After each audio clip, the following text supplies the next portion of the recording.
Hello and welcome to another video from Armoury Antiques and Militaria and our YouTube channel. Welcome back to the channel, ladies and gentlemen, and thank you very much for all of our subscribers and members, also the people that give us a thumbs up and put comments down below. We really appreciate your support and thank you for your support. It really makes a difference to the channel, and it also helps us get the algorithm out there so that other people can enjoy the content that we make and they can enjoy the items that we feature, because some of the items, like the items today, are very, very unusual, and we like to share this with people. And the more you share our videos and tell the world about our videos and get it out to the masses, the more people can learn and avoid making mistakes and educate themselves. Our channel is specifically there to help young collectors, to stop them from making mistakes. For example, by buying things that aren't original. So that's our main focus on our channel. But of course, we welcome people that are older and more experienced collectors as well, because we value your knowledge and experience.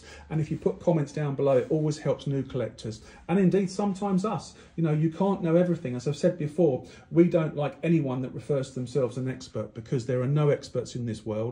And we know an awful lot, of course we do, and we have a lot of experience, which counts for a lot. But someone who calls them an expert, that's very arrogant. So never ever trust someone who calls themselves an expert. Okay, so moving on to what we've got today. What have we got? So you can probably guess the iconography of what we've got here, but what is it? So we've got an item here that is a small banner, a small flag, if you like. Now I'll measure it for you so you can get an idea of how big it is. So we're talking about, from side to side, 13 inches, and it measures about 13 by 13, roughly, on the measurement. So it's not that massive. It's a reasonable size, but not massive. Now you're saying to yourself probably, well, why has it got these two different flags on it? You've got the National Socialist Nazi symbol here, and you've got this other flag here. Well, it's quite straightforward. This is part of the Tripartite celebrationary items that were developed during World War II. Now, you know about the Tripartite, don't you? No? Okay, then I'm going to tell you. So the Tripartite agreement was obviously in World War II, whereby you had Nazi Germany and her allies. Now, we know her allies at this time were Italy, which these flags represent. Okay, Italy, and we also know that they were allied with Japan. Now, some of you have said on the YouTube channel when I've shown pictures of things like this, well, I've never seen that before. Well, look, it's natural, isn't it? I've been doing this for a long, long time, and there's always something different you see that is interesting, that keeps us going in the military collecting world. And this might be one of those items, because it celebrates the pact between Italy and Nazi Germany, fascist Italy and Nazi Germany. That's what that celebrates. So this particular item was probably issued either in Germany or in Italy to be waved by the crowds as Mussolini and Hitler went by in their sedans and vehicles that they used. One of those two countries, this would have been out there and waved at that time when there were state visits by Mussolini or Hitler to Italy.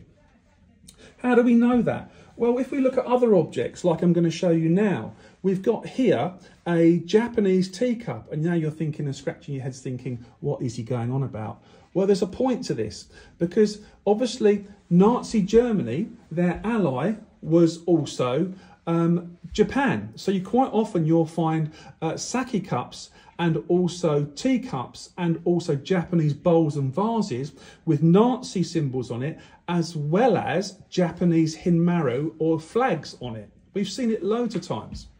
If we go back further in history to World War I and before, and we look at this teacup, we find that we've got the flags of Great Britain and Japan, because they were our allies at that time. Now, if you remember during World War I, on World War I tins, you'll find that the Allies during World War I to us, Great Britain, were put around the sides of the World War I tins, tobacco tins from 1914. And lo and behold, if we look around the edges, where do we find Japan? It's our ally here at the top right-hand side. So this cup and this tin hold a lot of, if you like, connections, because World War I, Japan was our ally, as shown in this cup here. So it was commonplace for us to do this sort of thing. So a little connection there, which I think is important to mention. So what's this made out of? It's a silk material, and it's very important when you look at this stuff that it's period, and it's stitched along the whole edge. Let's have a look. I'll show you on camera. Hopefully you'll be able to see that. Okay. See the stitching going all the way along. And it's folded over on the back edge, so you can see the stitching here as well. Now clearly this is quite fragile, and it's a miracle it survived, being that at the time, I'll turn it around the other way as well so you can see the back side of it as well. At the time, these would have been produced in their thousands. And of course, they were disposable. So as soon as the state visit by Mussolini or the state visit by Hitler was complete, whether in Italy or Nazi Germany, a lot of people just threw them away, just got rid of them, like the paper flags that were issued and produced for this purpose, or like many of the other items that were produced for state visits, because obviously after the war, post-World War II, it became repugnant, perhaps morally repugnant to have, as it is in Germany today, the Nazi symbol on display, because it if you like, showed support at that time for the National Socialist regime, which had been so bitterly fought against by the whole of Europe and indeed the world.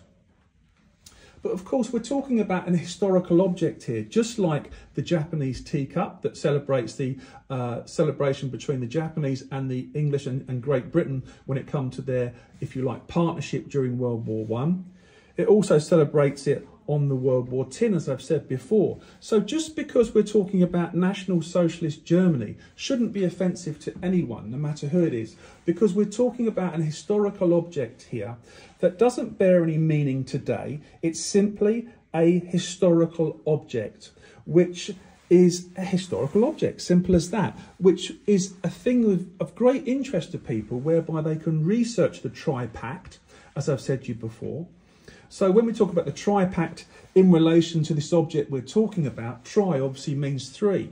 So we're getting Nazi Germany, we're getting Italy, fascist Italy, and of course Japan. Japan's not featured on this one, but I wouldn't be surprised if one came along with the Japanese flags here, the Hinmaru, like this symbol here on the flags here. I've seen it many, many times, but they're not common. They're quite rare. So you need to bear that in mind. And if you find something like the small banner here that was waved by people in the crowds during the state visits, they're a little bit special. They're quite scarce.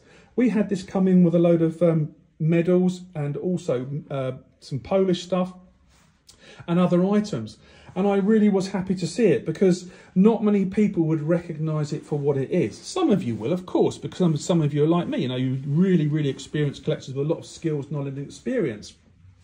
But the point is, they're rare and they're delicate, and most of them were destroyed or thrown away because of the moral sort of aspect of the repugnant nature of fascism when it came to Italy and Nazi Germany. And the same indeed was true of Japan during World War II. Much of the Japanese stuff was destroyed because obviously people didn't like and didn't want to celebrate anything to do with the militaristic aspect of Japan and the great cruelty and suffering that was caused by them during World War II.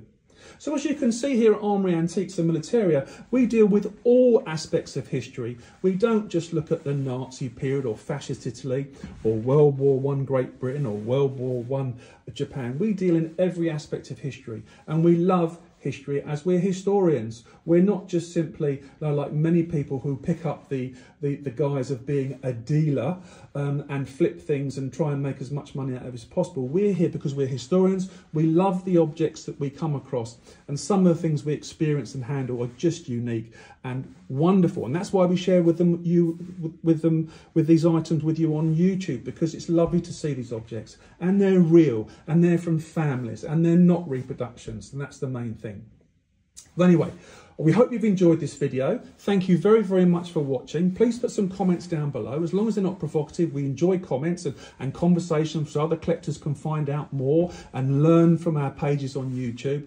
And we do about 30 videos a month, so keep an eye on our YouTube channel. Please subscribe, get our videos out there to the masses so that we can help people and educate them so they don't make mistakes in the future, and open people's minds to the different things that are available that sometimes pop up from World War I, World War II and the like. Once again, thank you very much for watching. Stay safe, and we'll do another video for you tomorrow. Thanks for watching. bye.